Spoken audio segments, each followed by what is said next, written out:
Hello, everyone, and Right. welcome to the Learning Future podcast. I am so excited for today's conversation. It is with this wonderful guest that we have, Tyson Yunkaporta. He is an Indigenous thinker.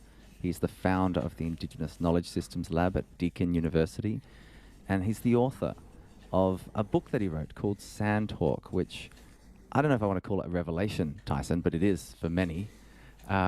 Because it is about how Indigenous knowledge and Indigenous wisdom can save our world. Tyson wears multiple hats. He's an academic, an arts critic. He's a researcher from the Apalech Clan in far north Queensland. He spends some of his time carving in traditional tools and weapons, and he's coming to us from Naarm in beautiful Melbourne there. Tyson, wonderful to have you with us today. Hey, yeah, really good to see you. Good to finally meet you. It's been a lot. We feel like we've been orbiting each other, which is something Yeah, about yeah, the that's human it. system, of our work in education or whatever the contributions might be that we try to make. Take us. Well, you can only cite someone like you can only cite each other a certain number of times before you got to have a yarn. That's very true. Well, I'm Yeah, glad yeah. we're I'm not disappointed so far. Like, I tell you what, oh, I met a lot of my heroes and just been devastated. yeah. Well, that's Which is, they say that, don't they? people are a Extraordinary. process. People are Yeah. processes. They're almost not beings, and they just kind of move through the stages. Oh, I love that. And I'm just really glad that I never got that Bill Cosby tattoo that I wanted to get in my 20s. Oh, gosh. When I Yeah. turned 21, it was a toss up between a thing that was on a stone that an ancestor gave me, like a relative gave me the stone, and Bill Cosby. And I went with the stone, thank God. Okay, maybe that was written as well, Tyson. You could sense something, Yeah, in but the that's emerging zeitgeist that's it. about not doing so. Yeah, yeah. But I didn't know anything about that stone. I thought it had been carved.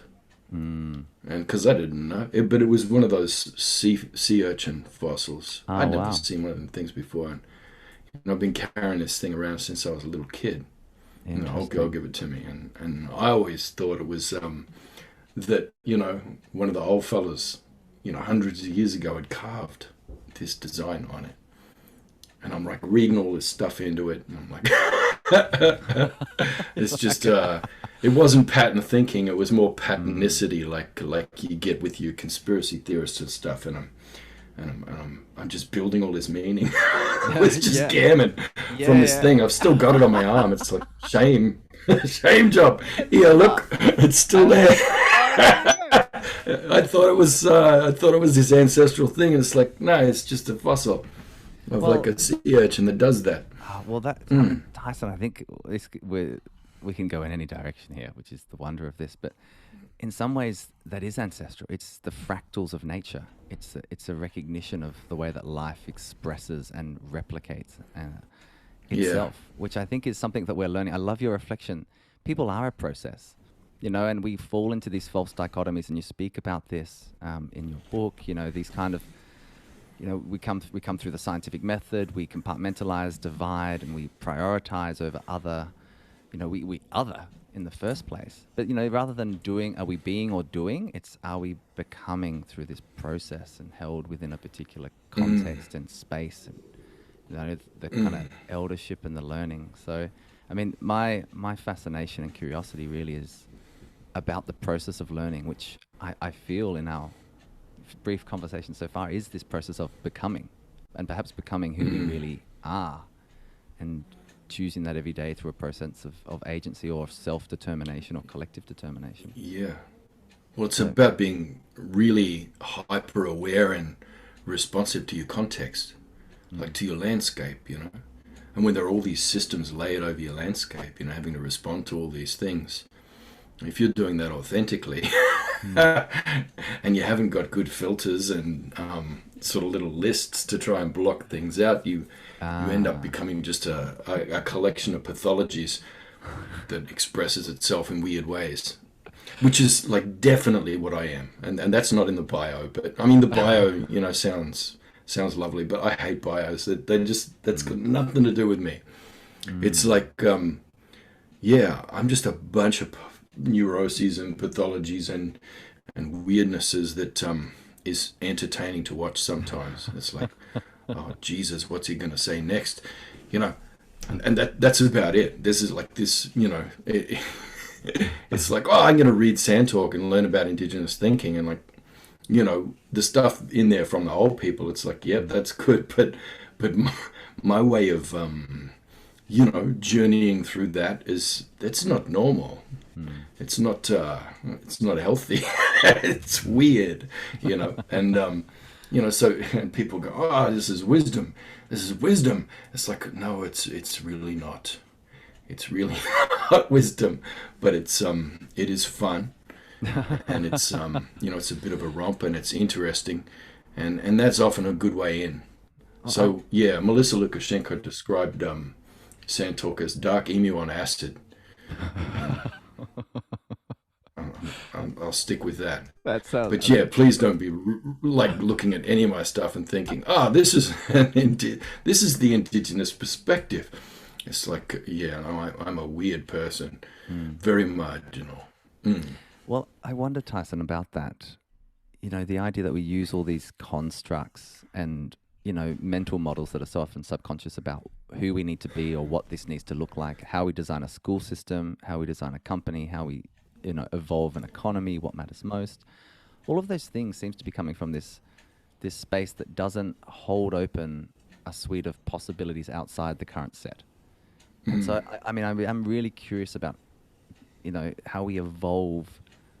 I don't know if evolution is the right word, but it's something about being able to go beyond the current thinking. You know, we can't solve problems based on the thinking that created them. You know, the level of consciousness, as Einstein quipped. So I do think in my own journey as an educator and innovator and whatever, I mean, I also think I get described as quirky all the time, Tyson, which I'm embracing.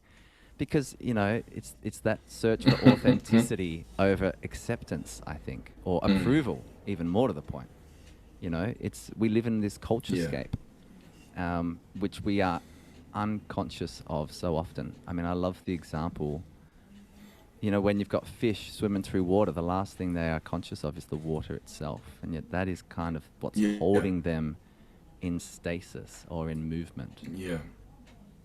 So I'd love just to hear, I mean, your perspective about systems in all their forms, because it seems to be the big idea that you've been focusing on is, you know, the idea of the Indigenous Knowledge Lab. You know, maybe it's not about invention, it's about remembering, or it's about the convergence and transcendence of those two things.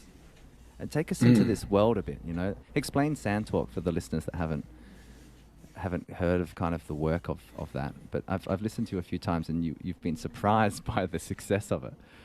You've said in the past, be it as this collection of pathologies, but I think also pathos. You know, there's a narrative here that's important for us to pay attention to. Is there not?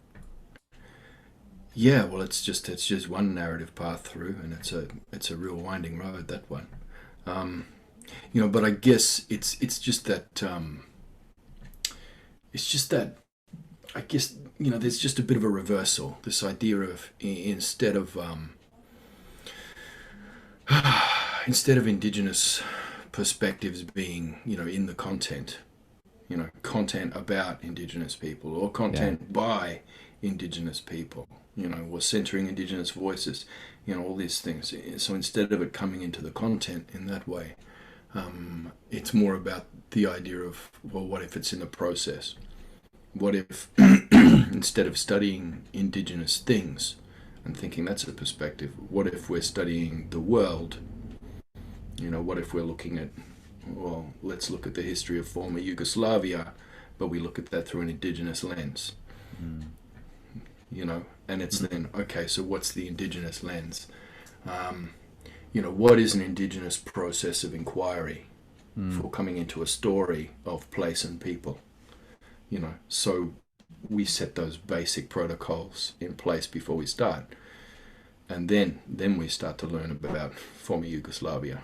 Yeah, if that makes any sense. It does. You know, because then suddenly you do have an Indigenous perspective in everything, and it is enhancing your intellectual rigor. Your you know, your inquiry is sharper. Yeah, is more context context dependent, is, you know, able to see more things, more cause and effect relations than you can poke a stick at, you know. Yeah. And things get exciting then. It's much more fun marking papers as a teacher.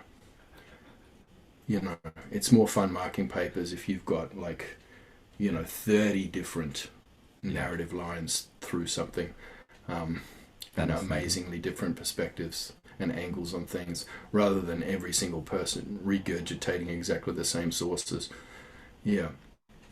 I love this reflection of yours, and that, and I don't know if we yet do this well. I think the system design of mass education or of higher education has been such that it's about as much about the product that's created at the end. You know, so even the Yeah. example of marking the assignment is what we focus on, as opposed to the process through which we create an artifact, a product, a thing collectively for an authentic audience that's embedded within a human context or a marketplace. Use economic thinking. So, yeah, how? Yeah, that's just about transferring capital. You know, all of that. That simple Getting all chestnut. Bourdieu and all that sort of thing. It's just, you know, you take a knowledge capital, cultural capital, and, you know, you're transferring that into institutional capital, you know, through these metrics, and then that institutional capital becomes objectified. You know, you get your certificate or whatever, and then that has transactional value in the marketplace. Allows you, you know, a better opportunity to rise in the caste system enough to try and access some actual capital, and you might finish up getting some land if you're able to become a millionaire. Like, you have to be a millionaire to you know, buy a small peasant's cottage. Now, like, you still won't have enough land there to be able to, you know, have any kind of food sovereignty or security. In order to have that, you got to be a multi-millionaire in order to live like a medieval peasant. Now, and you got to rise high. You better be in the top 5%, you know, of the in that caste system. So, you know, you get your exams on, bros. Yeah, you got to jump through some hoops. Yeah. But that's the thing. Our institutions measure nouns. They don't measure verbs. You know, so they don't measure actions. They don't measure relations, and they certainly don't measure action relations. There's no accounting for that. So that informs the economic system, because the accounting systems will they can only quantify nouns. You know, they can't quantify action relations at all. There's no verb that you can put in your ledger, whether that's a bloody, you know, a permanent digital ledger or a that's or right. a temporary based paper on a one. blockchain or something. Not that there's anything permanent about digital with the way you know, data degenerates over time, but we'll get to that after. Once we've got the metaverse, Tyson, you know, and we can all kind of consume ourselves within this. Oh yeah. All-encompassing Zuckerverse world. there, yeah.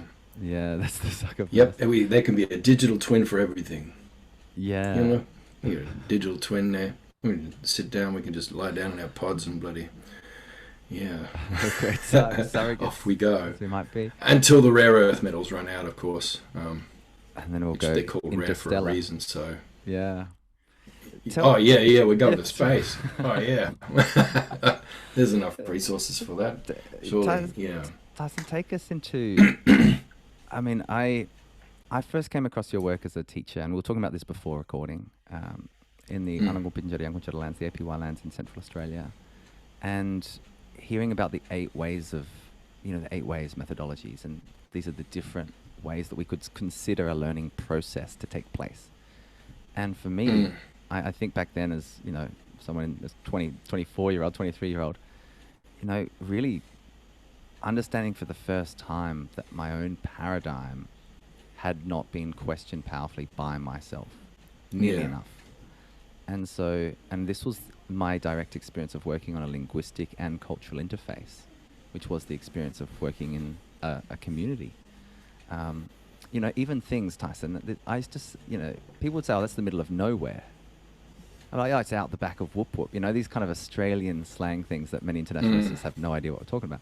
But, you know, a long way from everywhere, as opposed to saying this is the middle of everything, because it's all about perspective and the taking of perspective, you know, and which vantage point we choose to inhabit, or that we're empowered to be able to inhabit, as opposed to being labeled or given a single story. Oh, it's the problem with you know, a culture that demands, you know, a movement towards a unified theory of everything. And this is, it's not really a culture, it's a system, it's an experiment of nations. And it's only about a century old, the idea of organizing communities into nations, and that was to facilitate the industrial era, you know. You make these massive monolingual, monocultural sort of things. So you have to have a big population that is, you know, unified in thought, word, and deed. You know, yes, you can come here, but you gotta take on Aussie values, kind of thing. You know what I mean? Yeah. It's like, you know, as you're coming in, it's like you got to do a test. What was Donald Bradman's scores? All that sort of thing. It's so weird. Whatever. Yeah. Yeah, that's that idea once again of content as culture. Like, well, you know, there are processes that are, you know, Australiaing. And, you know, a bunch of test scores is not that, you know, cricket scores. Yeah. That's the content, not the process. But it's, yeah, look, I don't know. I don't, I'm not a fan of all this, like, heuristics. Even the 8 ways, I'm not a fan of that. You know, it was the idea of that. It was supposed to be a model, like a transitional kind of, you know, heuristic for one particular region in Western New South Wales of about 12 language groups. Right. You know, it was based on the kinship system from that region. Yeah. You know, and it was the idea was that that you it makes, you know, it's a model of to help people, you know, understand, that's what process, not content means. That's how we can teach algebra with an Aboriginal perspective, is by teaching it through Aboriginal pedagogies. You know, drawing on Aboriginal systems, Aboriginal processes. You know, you know, embedding Aboriginal protocols. You know, in our kind of inquiry and in our environment of learning together. You know, yeah, it's pretty simple. It's a pretty simple idea, but very hard for people to get. So that was the idea of that. You know, but like, you know, all models, you know, it only works in a moment in time, you know. Yeah. It works like, you know, as a placeholder, like you use, and we know this in science, you know, like, you know, you use Newton when you're playing pool. Yeah. Newton's physics will bloody make you a lot of money down the pub, you know, when you're playing pool. So, Newton's good. Yeah. But if you want your phone to work, you know, and you get that satellite signal, you're going to want a bit of Einstein behind you, because Newton will not work for that. You're not going to be able to, you know, download a photo of Rihanna for your screensaver with Newton. It's not going to work. You know, but then, you know, does that mean that Einstein's more, you know, all-encompassing unified theory? Not at all. In fact, you know, that becomes a theory that people over-rely on and stagnate in, and that's actually limiting where physics is able to go now, you know. You know, this sort of over-adherence to that and this inability to move between theories. Stephen Hawking used to talk about that all the time. Science is like you know, the Mercator map of the world with the grid on it, and you move from one square to the next. Yeah. You know, in the different contexts and for different purposes. And that's what theories are. You know, they're just the best available model to be able to do some, you know, predictive stuff, for as useful and accurate a model as you can get for your purposes. And that's all that is. And it's just like, you know, so 8 ways, it was even it's called 8 ways because we didn't want to name it.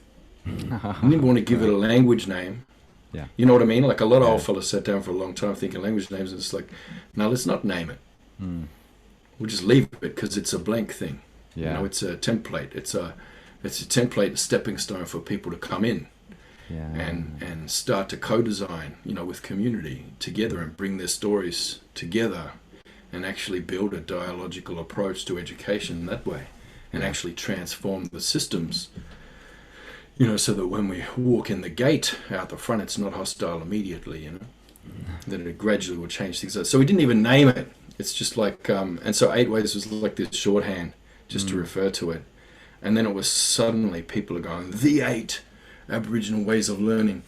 And I didn't even have my name on it because it was just so, you know, there were more important things that came out of my doctoral work thesis than that, you know, but yeah.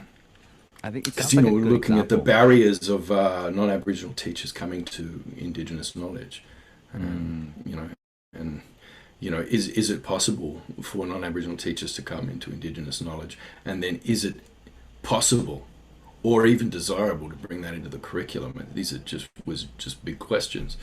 And there were some great things in there that answered that. There were some very interesting things, but nobody knows that stuff. That it's just, the 8 Aboriginal ways of learning by Tyson Yunkaporta. And it's like, I didn't put my name on that. I didn't do it. There's weird stuff everywhere. I think in Townsville, someone started up a business, like an 8 Ways business with a big shop front, storefront, you know, big signage out the front, and got my name on it. I'm like, Jesus. Someone told me about that. You know, put me out, you're going to get me speared. But he walk into someone else's country and bring some strange stuff from somewhere else. But the people who do it most are like really, like in Yarrabah, you know, mob there took it on, but they used it as leverage with the admin to go, look, what we've been telling you all along about our way to do things, there's research for it. Yeah. You know, here we can cite this. This is proven. So just let us try this out for a few months our way. And then, you know, they didn't do the 8 Ways. They were able to express through their own metaphors. They were able to express their own local pedagogy and to assert that and bring it in through the early childhood first and then coming up through the grades there, you know. And they were just like, I don't know, it was so good. Years later, it was like 10 years later, I'd sit down with that mob there and they would just, you know, I was nearly crying. We'd just all sitting around and you know, they were so happy to show me, look what we did with it. And all the people who are doing the best work with it, they're not using it at all. It's just, it's something to induct non-Aboriginal teachers in with as a first step, and then be co-designing stuff afterwards that look nothing like that. So, you know, it's it's an interesting thing, that one. Like everything, everybody wants a list. Well, that's I you know, think especially in troubled times. It's like, you know, tell me exactly, you know, what 12 rules, 12 rules to for life, for surviving the Anthropocene. Like, Jordan Hall, he's got a couple of, no, Jordan Peterson. That one, he's like, you know, got all those things you have to do, clean your room, bloody, you know, there's all these lists. There's all these lists, and it's like, you know, 8 things to, you know, change the world or save the earth or stop climate change. And it's like, so I'm writing the next book now. I'm starting on Monday. I'm going to try and do it in 5 days because that's the only time it's all the time I can get off. But my working title is 12 Ways to Avoid Lists in the Anthropocene.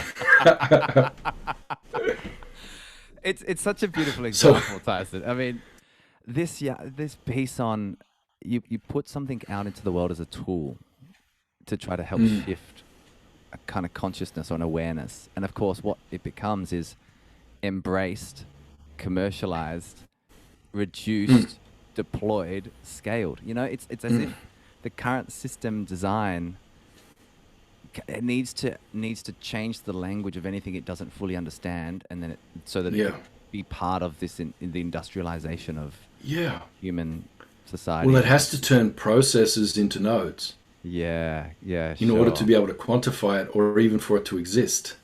And that's not how systems work. You're looking at the informatics and the relations in the system. That's what the system is. It's energy, spirit, information, knowledge moving around, between all of these temporary, nodes for these things. It's like little neurons in a brain. And it's like, this inability to see a process to the point where, even a virus is this thing, is this entity, is this being.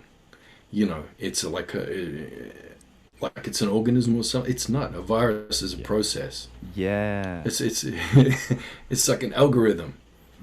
A virus is basically a biological algorithm. That's what it is. It's a process. It's not a thing at all. And if you want to work, if you want to find processes for dealing with that little process, then you're gonna lose if you're just finding things to deal with that things. Yeah, and not focusing. Quantifying stuff to measure what that thing's doing, and then trying to find ways to change those quantities, flatten frickin' curves and all that sort of thing. Nah. Yeah. Take us into. I love that. I love that reflection. This piece, Tyson, that the virus is the reason it's a virus is because it's viral. We have this concept of viral, the transmission of knowledge. Learning as a process itself, learning is a process more than anything else. So I'd love you to reflect on, what is learning for? What is learning to you? How would you reflect on that? Is it a process? And what are the elements? It is. And there are processes that are interacting with the process that's you. There are phytoviruses in saltwater every time you go swim in the sea, and they're entering your body and they're changing you. You're mutating in response to those little things. They help you. They make you healthy. But when was the last time you got some kind of pathology from a virus? Have a think about that for a minute. What happened to you the last time you had a virus and you went in? You got heaps of water first to put by your bed because you're going to need that. Yeah. And then you just curl up under the blanket and you're suffering for a while, but then you just go deep. You're not quite asleep, you're not quite awake. You're like in this chrysalis of illness. Yeah. And then, a few days later, that's if you're lucky enough to do that. Most of us have to work through this now, and we miss the frickin' process. It's annoying. I haven't been able to take a sick day in frickin' 5 years. I've had to and so they last for 2 months. You cough. I've still got a cough from the cold that I had 2 months ago, because I never got to have a day just to rest. Anyway, you're supposed to allow to do that. Anyway, if you remember the last time you had a chance to rest, you're going real deep, and then there's things that are not quite dreams. There's things moving around. Things have been moved, reformed, mutated in you, and you come out and if you drink enough water, you come out of it. And how does it feel when you first sit up and you're better? It's amazing. You're coming into an awareness of your body again, and with that awareness you're going, I'm different. Yeah. I changed now. I've shed a skin or something. I come on next level. I've leveled up. Yeah. And then you're just exploring the world with these new eyes. You're walking around. You have all these powers. You can do things. You're that thing that I was trying to do, I don't know, gymnastics or kung fu or whatever the week before. Couldn't do it, couldn't get it right. Suddenly you can do it. And it's all right, process all this. And you come out. That's what they do. That's what viruses do.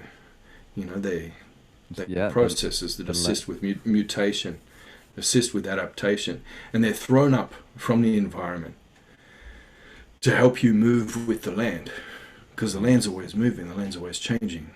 The climate changes, mountains Seasons, move, and they rise and fall. Ecosystems move. Yeah. Seasons change. All these things change, and you have to change with them. And that's that's how that works. The land gives you everything you need. Yeah. I wonder this piece. That's such a wonderful reflection, Tyson. I was just lost in story there. about, it's almost like a rite of passage. And, the liminal state that, has Yeah. been part of the human experience for thousands of generations. Mm. It's like the industrialized model of which schools are one manifestation, and as are many other social structures that Mm. we see around our world. All of them seem to be coming, in some ways, not even ignoring, but being deliberately anti those Mm. types of experiences. You're such a great point. When you're ill, what does the industrial model Mm. do? Suffer through and grind through it. You haven't got time. You're an Yeah. economic unit Yeah. that is meant But to that's kind of that's the thing. You mentioned rites of passage.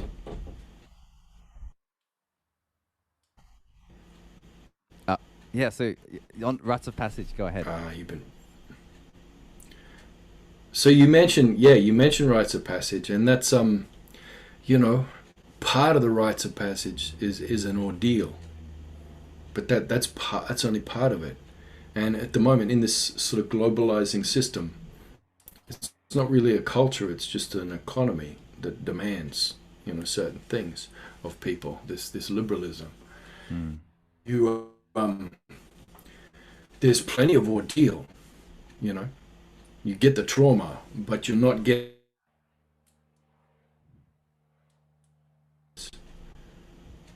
There is a process of collective meaning making that's done where you have, you know, people with authority, knowledge authority, who are guiding you through that, as a Mm. collective, and you're able to make sense of it, you're able to make meaning, and there is no meaning making out of ordeal here. It's like, Ah. it's just trauma, and trauma doesn't happen while you get hit or while you're getting sick. Trauma happens later when you can't make sense of it, you Mm. know. And so then you have, well, we're going to have to give these people resilience workshops and mindfulness training so that they can like perform some kind of spiritual first aid, and like just patch themselves up and then bloody get back out there and work. Mm. Yeah. Mm. I can remember in one workplace, going through a really difficult time of some, like horrendous lateral violence. Like, Right. like fellas calling me a house nigger on Facebook and bloody, Wow. threatening, to harm my kids and all kinds of weird stuff like that. It was horrendous, and I just got to this point of, I'm quite suicidal, and and so what my workplace offered me was, well, you've got an hour and a half of free counselling on this free call number, and I called it, and it was, someone in a call center in India who, sent me a PDF document on a mindfulness technique, and said basically, yeah, I'll take a day off, do the mindfulness thing, get back to work, see you later. It's like, Yeah. oh my Yeah. goodness, It's that's like it that's it feels that's like, the model right there. yeah, it's like the interventionist paradigm, isn't it? Hey, I'm off in the camera to try and That's fine, mate. sort out the bandwidth problem here. That's all good. Mm. It's this idea of the Okay, yeah, that's important. interventionist paradigm as opposed to the preventionist, and this is, I think, where we get the resilience piece from as well, which is, you know, the onus is on you to be resilient against a system, particularly, and you can speak more powerfully to this, but if you inhabit some parts of the intersectionality space, you be resilient, and the onus is on you to demand what you need, as opposed for on the system itself, which is so good at retaining stasis and propelling any significant disruptions that kind of help that might impede its core functions. I mean, I'm not just thinking in educational terms here. I think all structures, economic, health, pathological health, mindset, education. I think all of it is. We are still susceptible to thinking that we can patch things over as opposed to go down to the root principles and really shift from that space. The mental model that underpins why we do the work we do, not even why we choose to be the people we are in relationship with our country, our planet, with ourselves, with our workplace or learning environment. How do you take us? How do we transcend that space? How do we get over the kind of self-delusion and realize that it really is system change work that's required here? Yeah. Well, it's about increasing the rigor of your scientific method for a start. So you got that uncertainty principle. Yeah. And that uncertainty principle is like the act of observing something changes it, and you try and remove as much observer bias as you can from your inquiry, because any data that's been affected by the researcher in any way is contaminated data. But I guess the difference between Indigenous and non-Indigenous inquiry is that as an Indigenous researcher, you embrace the fact that you're in the system, that in the field that you're studying, you're not contaminating the data because you are data. You're in there. You're part of a dynamic self-organizing system that is observing itself. Yes. And and reporting on that. So I know that, and that seems like subjectivity to a lot of people. But what usually happens with trying to control for observer effects, what that usually does is just obscure the true agendas of that inquiry or of that intervention. Especially if it's an experimental methodology. And you mentioned that psychology of interventionism. And it's primarily about, hiding and occluding your true objectives, and hiding those behind sort of false stated objectives. Yeah. So let's use an example. All right. Well, let's use the example in the States of QAnon, and with the yeah, sure. Good example. The attack on the Capitol there. Yeah. So that's that they basically they have a whole heap of stated goals of saving America and stopping evil, and particularly it was around saving the children. It's how they recruited most of those people, because no matter what your ideology is, no one can argue with saving the children. Yeah. Okay, so you state this, you with a series of narratives, no actual proof or evidence, but you have narratives and a few examples that are true. There was a Jeffrey Epstein, and he was doing this. Yeah. And he was, a billionaire, and he was talking to these liberal elites. Yeah. So you're able to take a few facts, cherry pick them out, and then go, okay, there is an evil cabal that's running the world, and there is a network of pedophiles, high-level pedophiles throughout this culture, and we've got to drain the swamp. And they've ripped us off, so we need to actually set up a gallows outside the Capitol, go in and execute the vice president because he hasn't been active enough in bloody overthrowing this evil government, this evil deep state, they basically, so the stated goals are about saving the children. But the actual goals and agenda of all of the actors behind that, the bad actors behind that, the actual goal was to cause instability and to entrench basically a crime family for a while, in order to carry out massive heists and make huge changes that would allow oligarchs to do whatever they wanted for a couple of decades more. And basically to to stall any action for a decade on, real action on climate change or anything else that would prevent these oligarchs from extracting the last of the stuff. Yeah. So that was the true objective. Was in the end, like everything else, it all comes back to a land grab. It's looking at being able to seize, resources from landscapes and process those things in ways that are going to destroy the landscapes that people need to survive. That's pretty much always the true goal behind these interventions. So you could just change a few words in there. That process exactly the same as the Northern Territory intervention. Exactly the same. There's a secret pedophile ring. We need to save the children. Anyone who disagrees with this is for pedophilia and abusing children. Interesting. So you get one of those rare instances of bilateral support for something. And sort of in they go. And what's the first thing? You send the military in, and what's the first thing you do to save the children?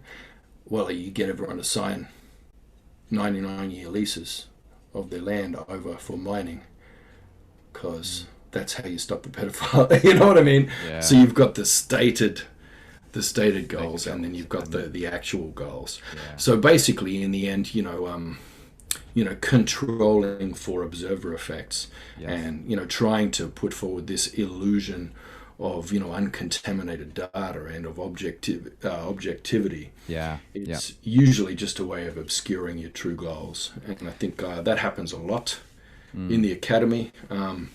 But at the same time, it doesn't always happen.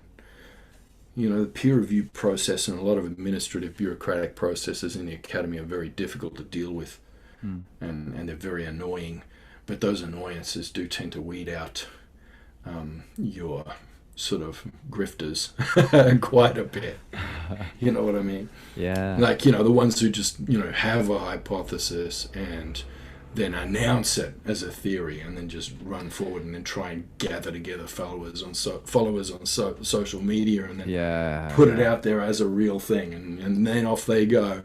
And they're usually selling supplements or something along with that. I mean, this conflation of confidence and accuracy, I think, is one of the clearest challenges we face, I think, as a species. Is the louder you say something, the more seemingly it's believed. And you spoke at length about the process of kind of virality, right, and how things spread. And of course, there's no the crazy thing. I mean, you're in a university context at the moment. It's kind of like the best thinking is the most difficult to access right now, often behind a paywall. That and it's if we were to design a system, we should be elevating the most profound ideas that come from the deepest thinking, and yet what we do is we actually elevate the exact opposite. And the kind of you have to be first, and it's about spread, and it's about the quantitative piece on this. And I'd love your reflection on this as well, Tyson, if you've got the time still, which is it seems that the quantification becomes the challenge. That it's right. Well, how many impressions did we get, or is how many citations did we get? Right. I mean, that's a kind of positive spread of information in many cases, but it's like we try to fit everything. If it what gets measured gets managed. In fact, some people assert that if you can't measure it, it doesn't exist. I mean, so what does that mean for all the non-tangible assets, so like consciousness or community or belonging or empathy or love? I mean, this is where we're struggling in education systems right now is how do we create a new language of learning that has the right components of evidencing and recognition that's still rigorous, very rigorous. But it's not rigid and it's not exclusionary. It's holistic and it's indigenous. I would even, perhaps posit in its conception. Well, I think that's... So I was supposed to have started this last year, doing a residency at University of South Australia with Lester Benarigney. And he's one of the heroes I met that he didn't disappoint me yet. Yeah, he's fantastic. Yeah, he's pretty awesome. I'm so excited. I get to co-write papers with him and stuff now. But the project we were supposed to be working on all this year, which we're hoping to get to next year, is this education futures business, you know, and it's around not like how can we improve the Indigenous content in the curriculum, you know, that's not what our Indigenous expertise, knowledge, you know, and that systems that we're moving around in the knowledge systems, that's not what that gives us, you know. More things to mandate for teachers to teach that they couldn't possibly teach, or that's just gonna like damage my kids as much as rabbit-proof fence and bloody painting rocks on NAIDOC Day did to them.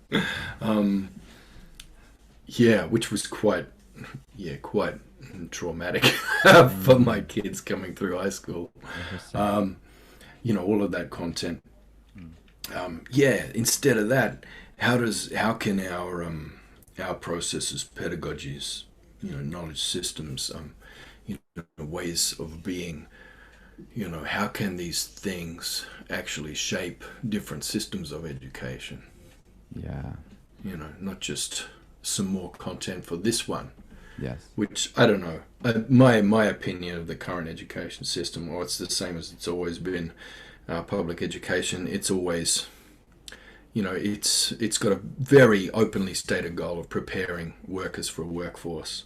I mean, that's no secret. That's not a secret agenda. That's quite openly on all the documents and in every speech, you know. We're preparing, you know, every staff meeting, we're preparing workers for the workforce. And it's always about catching up to someone's idea of what the system is, what the context is now. Yeah. You know? It's always about preparing students for the system that is now, or someone's idea of what it is now. But usually their idea of what it is now, it's so slow to form an accurate picture of that. It's like 5 or even 10 years behind most of the time.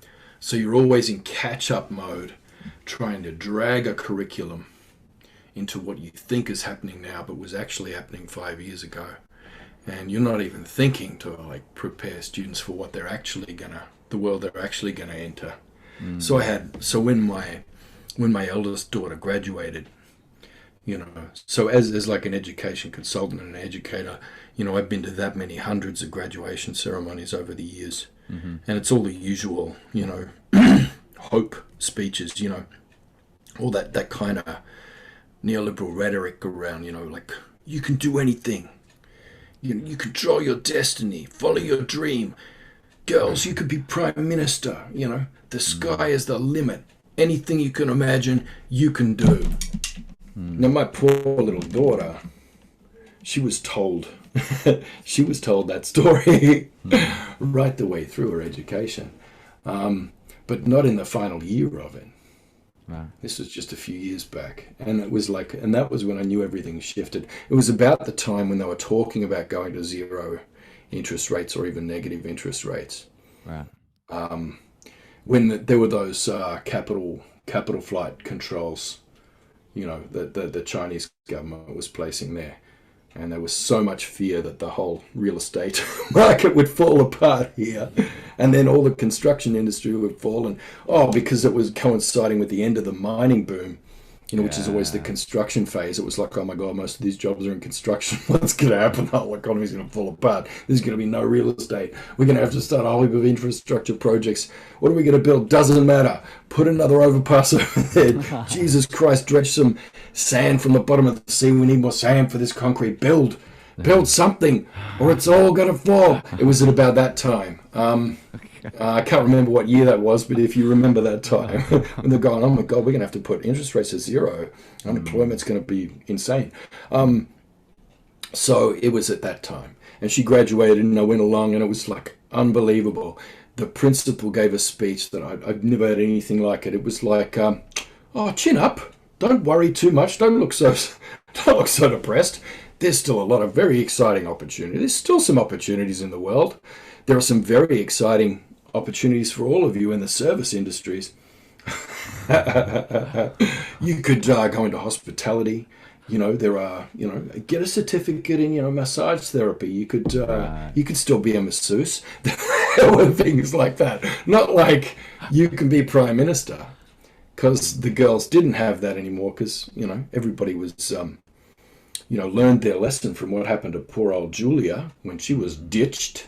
You know, she made the mistake of trying to trade directly with China, with yuan and Australian dollars, and cut out the US dollars in the exchange. Silly girl, you know, so she got soft assassinated there. You know, I think most Australian women learned their lesson there. Just set your sights a little lower, girls. Nobody wants to get flogged the way that poor girl got flogged. Anyway, so my daughter, it was more than half the females in her class, her graduating class, had to become cam girls. So they were like, had to be stripping online for money and having sex online for money. So they were all sex workers in the end. And this was from, actually, and this is from, it was quite a good school that they went to. And it was the best opportunity they would have. She didn't do that, so she spent, that was a few years ago. What was that, 3 years ago? Yeah, she spent the last 3 years just applying for jobs. She did finally get one this year, right. You know, stacking shelves in the chemist warehouse.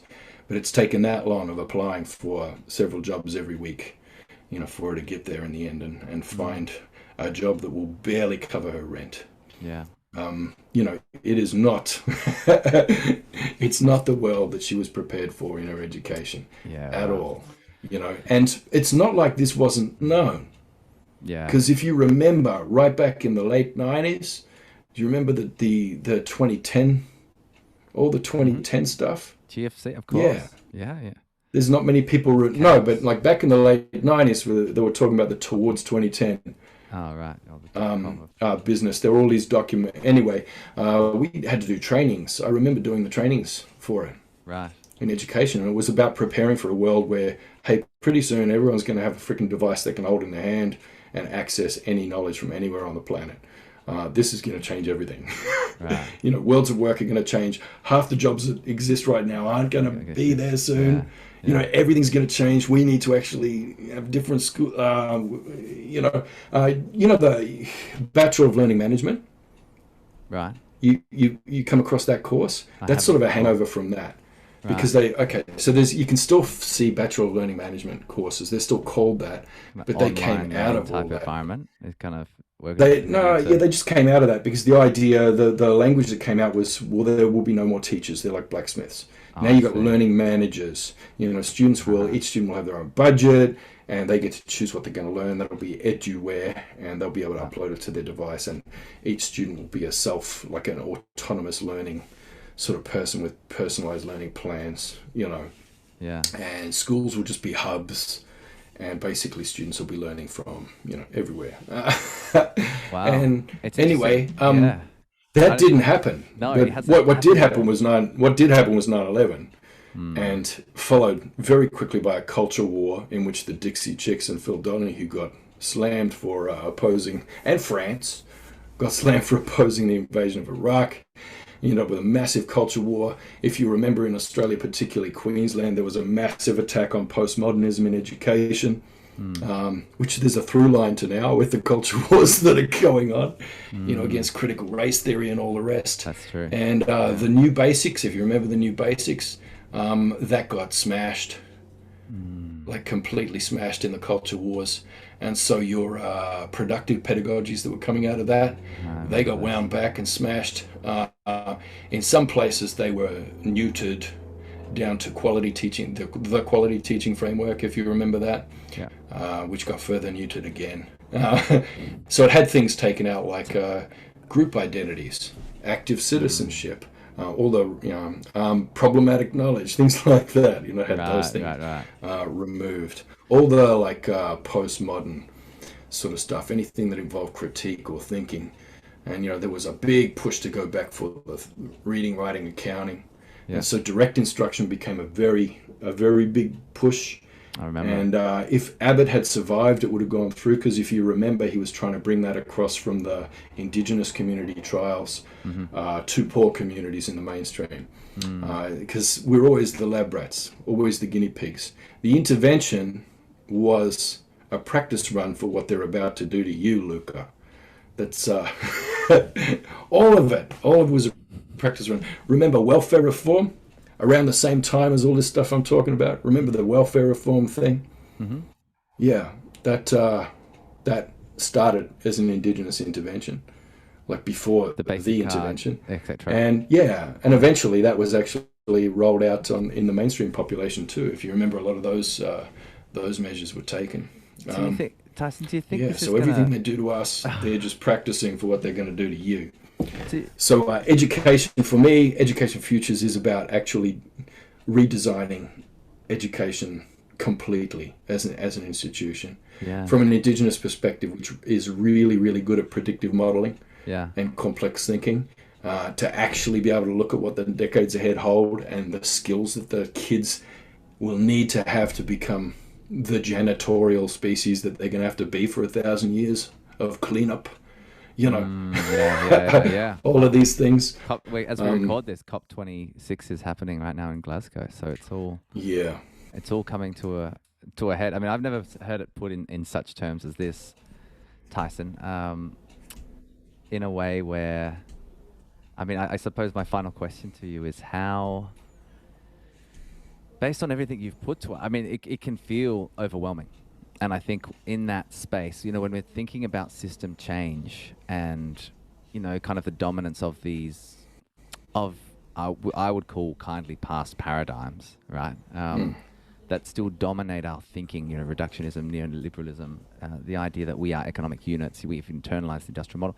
Really it seems to be like, I still firmly believe if we redesign boldly enough, we can create this kind of holistic humanist world, and we do that. In fact, humanist just doesn't go far enough. It's more like bio-collective, because it's about all living things. It's not like humans having a great time, but climate is burning and there's no biodiversity anymore. I mean, it really is this idea of thinking holistically once more. So leave us with a few take-home messages on how might we actually overcome some of these challenges, some of these really significant mental model movements, campaigns even, that undo, that the things that truly make us human and that truly help us uplift ourselves and each other in communities. Stop looking to change. Stop looking to change systems. How can we overcome these? Just give yourself a rest for a minute. Give yourself a break. Set hope aside. Embrace the real context that you're in. Embrace the real context and be in that for a while and respond to that, and don't quit. Usually when teachers that's why there's such a huge turnover now.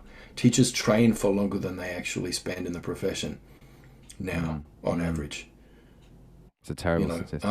Because there's only so long that you can block out what's really going on, and then it gives you so much stress. But basically, your job now is to mine data from students, and that's what direct instruction was also trialing, because you were there to mine data from the students with these sheets that you would fax off to Chicago or email off to Chicago every week, and then they would feed that data into the computer and send you the worksheets for the next week.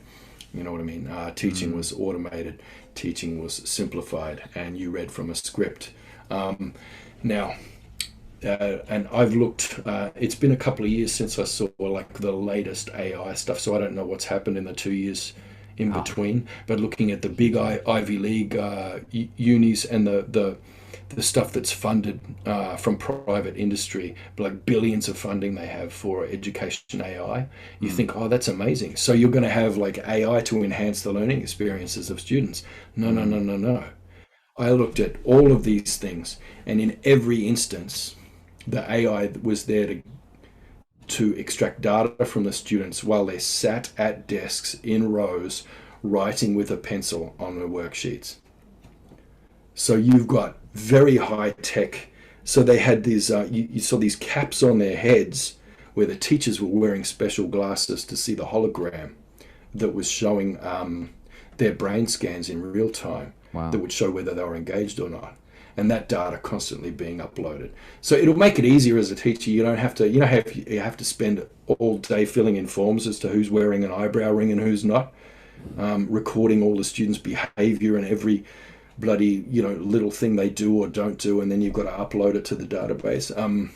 Yeah, you won't have to do that anymore. You'll just be standing at the front of the room reading from the script while the AIs extract data from the students.